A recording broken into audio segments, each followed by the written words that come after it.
cover a few scattered topics here related to specialty care. Some of it is actually going to be a little in detail without actually being in detail, but it's more just to get a background going. We're going to be talking about basics with trach care, a little bit about some ventilation basics as far as with the ventilators, with the LTV specifically, and then a little bit about some of the psychiatric transfers that you might do, breakout, and last of all, just some sedation questions that have come up lately.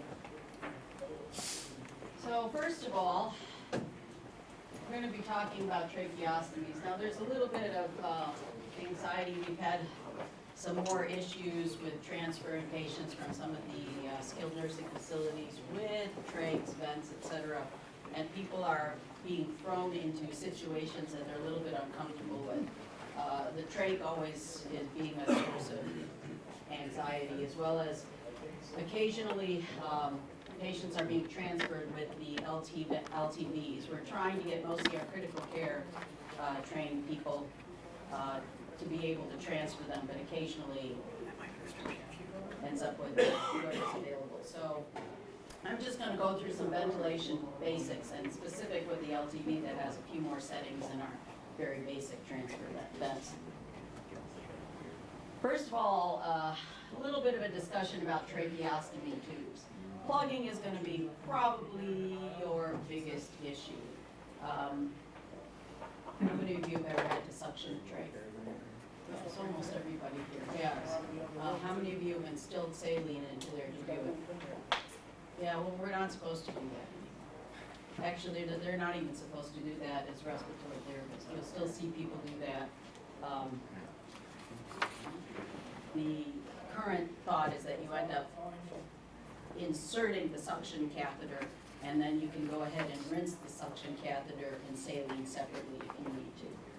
So that's the current thought, is that that actually might cause more irritation and more phlegm and more secretions if you actually add something down there. As far as how deep, if you have the trach size, that's easy. A 1/4 inch beyond the trach size would be about how deep you'd want to go ahead and do it. But how many of you have actually seen the numbers on those trachs?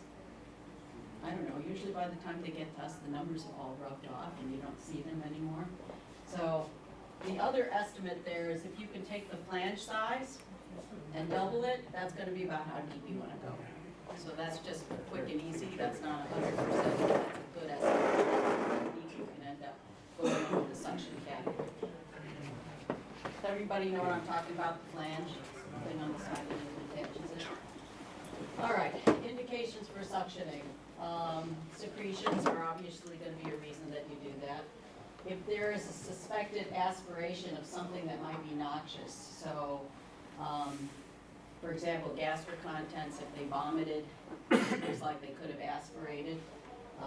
If there's upper airway secretions that have gotten into there. If they're on a vent, if there's an increase in the peak airway pressures and the alarm goes off for that, typically we're not going to be worried about that. If there's an increase in respiratory rate, sustained coughing, cold, etc., suctioning might be something to consider, not so much. We're not doing arterial blood gases. If there's a sudden onset of respiratory distress when the airway patency is questioned, so if you're not sure if there's air getting in there, then suctioning becomes an indication there. So just a little bit of a diagram on suctioning, since most of us have done it before, you don't really need this as much. They're talking about inserting in the length of the trach at a quarter inch, and then they talk about applying your thumb over the catheter in order to attain suction. So what happens if it's dislodged? If you got the same tube, you can always pop it back in. If not, you can always use an infant ET tube if that is unavailable. Typically, there's a little bit of force involved. If you're having to push it too much, though, that doesn't work. So what do you do if you can't get it back in? Any thoughts? What have people done? Yeah, you can always do an ET tube if you need to. You can bag them if you need to. If you are gonna bag though, you might need to end up putting something occlusive over there. All right, that's just a little brief on trachs. Any questions of anything that are related to tracheostomies and any problems with that? Just inserting a new one. Now we're going to talk about mechanical ventilation, some basics here. We're going to fly through a lot of information. My aim with this part is actually to be able to give you sort of a sense for what goes on with the ventilator so that you'll end up with a sense of what the alarms mean when they're going off. I certainly don't expect you to memorize all this sort of stuff. So, when we're talking about ventilation versus oxygenation, we're talking about two things. Ventilation is actually, in terms of mechanical ventilators, it is the movement of gas, air into the lungs. It doesn't necessarily mean that you are oxygenating. An example, patient who is in asystole, where there's no circulatory support, they're not oxygenating if we're just blowing air into their lungs unless there's some circulation going on. So that's an example of ventilation without oxygenation. Flip side, oxygenation. That's delivering oxygen into the blood and tissues of the patient, but it doesn't necessarily mean you're ventilating. For example, someone who might be on ECMO or heart and lung bypass. They're getting oxygenated, but air is not being moved into the lungs to do so. So, the definition of mechanical ventilation, it's the use of a mechanical device to inflate and deflate the lungs, and that is to allow air by forcing it into the lungs when the person is unable to maintain the ventilatory support that they need to.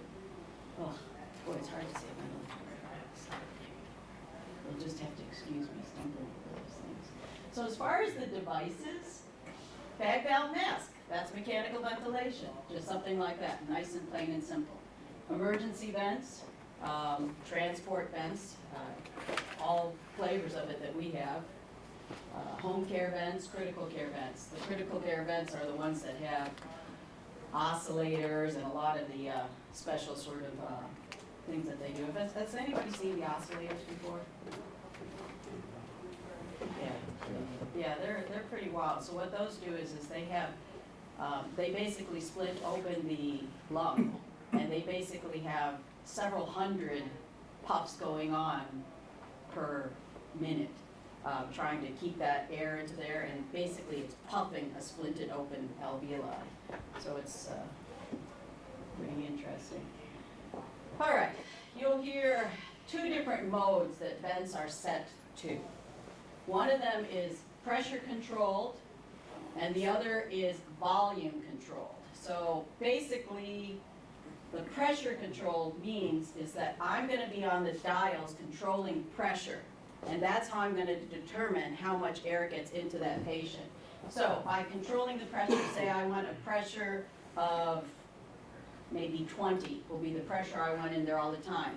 Based on the patient's airway size, based on their size, based on how stiff their lungs are, is going to be how much air goes in. Because what I'm interested in doing is maintaining a certain airway pressure. I don't care about the volume, I want this pressure. If what I'm doing is setting the volume, so say I want 450 cc's in that patient all the time, that's what I'm going to dial in. But the pressures themselves might vary. Because if that patient ends up being smaller, that 450 is going to have more significance. If that patient has very stiff airways, say they're in status asthmaticus, that 450 is going to generate much higher pressures with them. In order to achieve that, someone who's large, 450 is not going to mean as much. So those are the two modes that we use to control the ventilators. As far as the different other modes that we're talking about, so those are basically your controllers, whether you're going to go for pressure or whether you're going to go for volume. Within those, we have other different modes. There's something called assist control, something called SIMV, or synchronized intermittent mandatory ventilation. Pressure support is another, CPAP, and then the non-invasive, actually also known as BiPAP, in order of how much it's controlling. All right, starting with assist control. So with assist control, it has a minimum number of mandatory breaths that are set.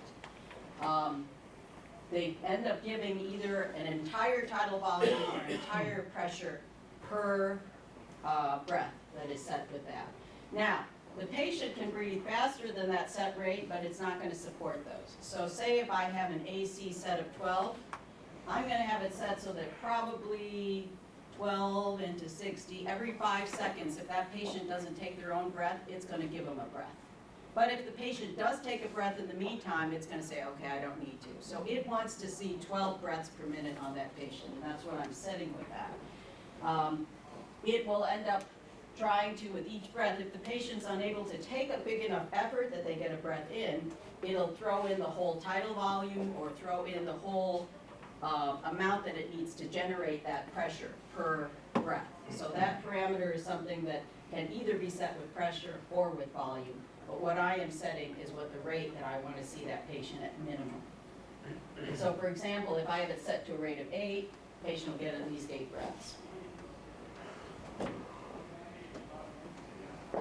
If a patient doesn't have any spontaneous respirations, then they'll receive the set number of breaths. So this might be good for someone who is, say, an overdose, who might have apnea sometimes, but then occasionally they'll breathe. So it won't breathe for you if you're breathing.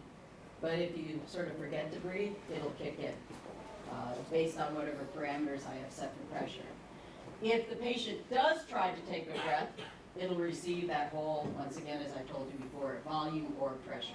So here they're showing the controlled breaths that are set there. So the things that they vary would be breath rate, as far as what we set into the ventilator, either the tidal volume or pressure, so depending on whether it's volume or pressure controlled. The inspiratory time. So remember that when you take a breath in, compared to expirations, what's that ratio? Inspiratory to expiratory? It's roughly 1 to 3-ish, so you want to be able to account for that. So the inspiratory time, say if I have a rate of 12, and so every 5 seconds, the inspiratory time I might want to have set for only a second. So most all that flow is going to have to go in 1 second. Percentage of oxygen, the PEEP, the amount of pressure that remains in the airway passages at the end of the expiration, that's the number. And sensitivity, which sensitivity is what generates a good number of our alarms. We'll go over that in a little bit. Pressure support is another mode of ventilation that you'll have. So the patient's spontaneous breaths will end up generating a certain pressure when they take the breath in. And this is going to be based on the patient's own breath. So there's no mandatory breaths, there's no respiratory rates that I set with it. This is all based on the patient. But this is someone who might not necessarily be able to maintain the pressure that they need in order to get the volume or the oxygenation that they need. So this ends up assisting their respirations. This is someone who is breathing on their own. What it does is it overcomes the work that they need in order to allow that sort of breath in order to oxygenate, ventilate. It's nice for patients who are awake because they develop a nice sort of synchrony with the ventilator and they don't get that sense that it's breathing for them. The patient is able to breathe. So a number of these ones might be some of the patients who have trachs who would need that at night to sleep just because their volumes aren't as big. So they breathe just fine on their own. They just need something to end up getting enough air into them. And so it augments their tidal volume there. Pressure support, again, the patient has to have their own spontaneous respiratory effort. So this one, you're not setting a rate. Typically, they're going to set it between 5 to 25. PEEP, FiO2 are set with that too. So here's sort of the differences, and that's what the majority of patients that are going to be transferred are going to be set on, either assist control or pressure support. So assist control, pressure support, assist control, they're going to either set the tidal volume or the pressure. With pressure support, they're only setting pressure. Breaths could be spontaneous or not. With assist, this one, they have to be able to breathe. And those are all the parameters there that get set. Now, SIMV, is one that's set for someone that you don't expect to have any reliable breathing at all. So it basically is set on autopilot. It's going to give the same number of breaths every time at the same amount. If that person starts to wake up and have their own breaths, it doesn't care. It's going to keep breathing. Say if I set it at a rate of 12 every 5 seconds, whether the patient takes a breath or not. So this is one that actually, if you got someone who's awake, they don't tolerate this very well because it's breathing no matter what at the set volume or the set pressure each respiration. So with that, they set the breath rate, they set everything with this, either volume or pressure, the inspiratory times, oxygen, PEEP, and sensitivity. All right, a little bit about PEEP and CPAP. We use those interchangeably, but there are subtle differences when you're talking about a ventilator.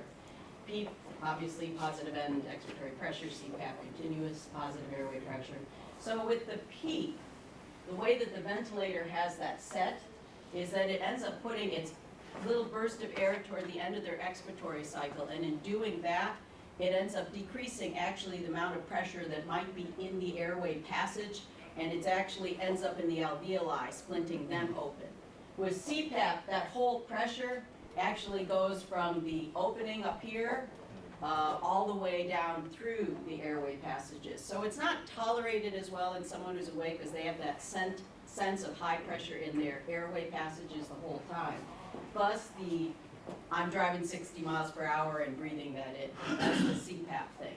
Whereas PEEP is going to be more, I'm going to have my foot on and off the gas depending on what your respiratory phase is. So toward the end of your inspiration is when it's going to, or your expiration is when it's going to blast it in. As I said, functionally they achieve the same thing, just how well they're tolerated and how comfortable they are. Both will improve oxygenation. Both can be used to drive fluid, for example, your pulmonary edema, CHF, back from the alveoli into the vascular spaces there.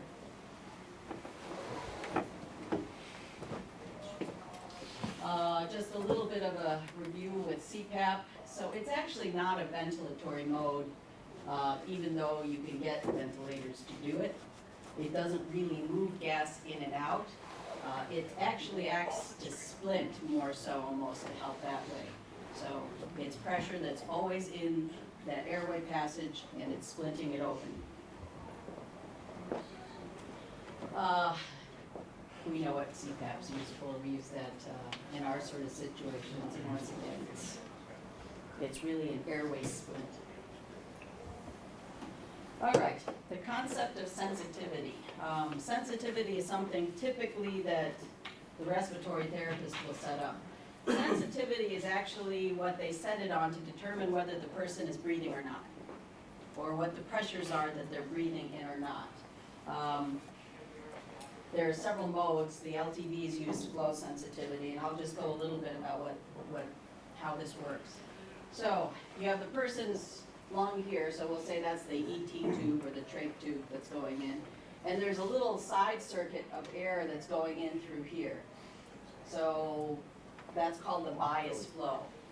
If the patient is not breathing at all, the full flow ends up coming back the other end, and there's a sensor on this side, and that's detecting how much air is coming out. So say I have it at a flow rate of, we'll say 5. If it feels that the flow rate of 5 is still coming out there, then we know that the patient doesn't have any respirations occurring. Now, as the patient inhales, if I have that rate going in through here, there's a certain amount of the air that's going to go into there, and so there's going to be less coming out here, and my sensor is going to realize that there's some of the airflow is interrupted, and therefore it must be going down in through there. A change in the flow of the vent circuit causes the vent to cycle. So, for example, if it's set on assist control, it notices that there's that difference, and it'll trigger a cycling of the vent because it says, oh, the person must be taking a breath in. Usually they set it at about, they say 2 to 3 liters per minute, so that's about what our nasal cannula flow is. It's not a lot with the low flow there. But one of the things is that when a patient is being transported, they should know, and that's something that also can be asked, that it actually should be sent a little higher, because a jolt in the road can end up being interpreted by the sensor as being a higher or a decreased or an interrupted flow or an increase in flow. So the thing might cycle when it's not supposed to and give a respiration based on that. If the setting is too high, the patient will never be able to trigger it because it's so high they can't generate the pressures that they need to suck in any air. All right, so that all gets back to what we care about here, the alarms. On our very simple events, we don't have these alarms, but on the LTVs, they do have them. This is something actually that was brought up with the last time. I'm going to make a card that will attach to these vents that'll be sort of overviews on what sets off these alarms. I'm not sure if we're going to put that on the tough book yet or not, but we'll at least try to have laminated cards that will attach. So these are your alarms: high airway pressure, low airway pressure, low volumes, apnea. All right, the high pressure limit is set off. Well, first of all, they usually have it set a little bit above the patient's peak pressure. So the peak pressure is the highest pressure that the patient will inhale and maintain in their airway passage. And they try to have it just a little bit above that so that it doesn't end up triggering it. Because the problem is when the high pressure limit is reached, the ventilator will stop that breath at the point of that. So people that you want to do this in might be some of your bad COPD or some of your asthmatics, people that you're afraid are going to end up popping a pneumo if they get any higher than that, so it'll automatically terminate that. So these are the causes, actually, that can cause it that you might want to look into if there's a high pressure alarm that goes off. There could be kinks in the tubing or the airway, or in some of the monitoring lines that end up causing this. If the patient is coughing, that's going to interrupt the flow, and so it's going to say, high pressure, I can't get through. Secretions will do it because they're going to be obstructive. Bronchospasm, that could indicate a patient might need a neb treatment. If the person is gagging or fighting the ventilator, that'll also do it. The other things that'll do it, other than resistance to flow, would be decrease in the lung's compliance. So resistance of the lung to be able to stretch. So if there's atelectasis going on, if they've got a pneumothorax, if there's pulmonary edema, those are all things that can end up setting off the high alarms, and it's not going to go beyond that limit. So that's your high alarm settings. Okay, as far as low pressure alarms, typically they set it at 5 to 8 there, but as far as the things that'll cause it, so you think about it, low pressure can be a leak, because if you're leaking air through, it's not all getting in there in order to maintain that pressure of that airway. So a cuff leak will do it. The other thing too is if there are any holes anywhere in the tubing, that might do it. You could also check if there's any kinking of the monitor lines. They misspelled the word there. Check at the Y connectors, because that's one of the places that a lot of this happens. Another thing that's not included there that might be an issue for us, if there's dislodgement of a trach, that could end up causing it. So if you have someone who's a trach patient that suddenly has a low alarm, look at their trach, make sure it didn't end up getting dislodged. We're not using those things here. Now that not meeting patient's inspiratory needs. So if a patient's on assist control and they're just breathing super fast, they might actually end up needing, having more pressure, and they might not end up having enough in that circuit in order to maintain it. A perfect example might be a patient in DKA. All right, the low minute volume. Does anybody know what minute volume is without looking up there? So it's basically the volume you breathe in a minute. Pretty plain and simple. So for example, if I'm breathing 10 breaths per minute and my volume per breath is 600 mLs, which is 20 ounces, that means that in a minute, I breathe 6 liters. Everybody see how that works? Okay. So what it does is it sets the low minute volumes. So if for some reason, and this is usually going to be assist control that they're doing this, but it can also be pressure support, except pressure support won't be keyed in to do anything about it.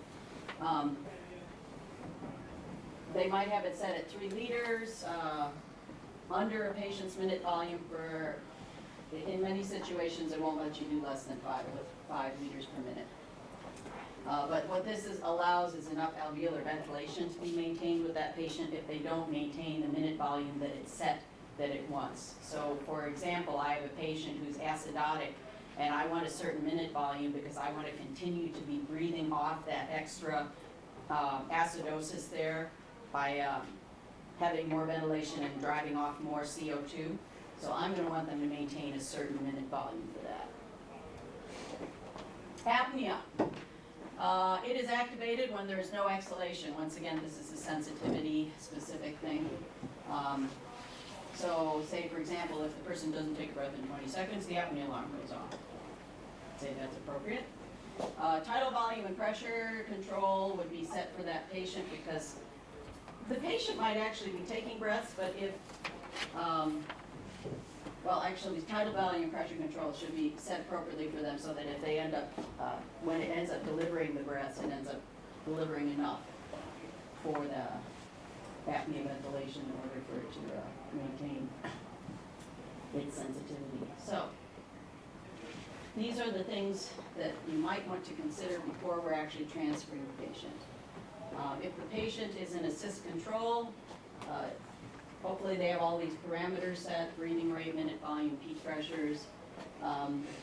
Knowing what that patient's peak flow is sometimes helpful because, for example, asthmatic COPDers, lots of times they're going high with their alarms, but if they tell you, you know what, this person ends up peaking over 40 all the time, don't worry about it occasionally if they do that. So that's a useful thing to know. The sensitivity, that's just one of those, mention it to them whether they have to change that for transport. Patients with pressure support, they should have that all set, breathing rate, tidal volumes, minute volumes. Once again, the sensitivity parameters might be something to ask them. Now this is a helpful little thing, is you can talk to both the nursing staff that takes care of the patient as well as the therapist. These are little things that can be annoyances when you transfer, but there might be quick and easy fixes because they have to do it with the patient all the time. So for example, is this a patient that has a lot of secretions or have they been having it? And what do you need to do about it? Is there inline suctioning, which we typically don't have that with a lot of our transfers, but asking them what the secretions are like and what you need to do to react to them. This is probably not an issue for us, the weaning schedule. The quirky respiratory patterns, that's a lot of the headache of the patients that we transfer. For example, if the patient starts really breathing fast, what do I do? Or if that patient seems to be gagging and coughing, what do I do? So this is one of those things that's speaking to the staff. If this person starts coughing, setting off the high alarm, what do I need to do? In some situations, and actually there was a provider who there said last time they told me, all I need to do is just talk calmingly to her. In about 20 seconds, she starts breathing on her own, okay? And that's exactly what happened. So it might be something like that, reassurance. It might be something like they need to change modes, which we wouldn't do.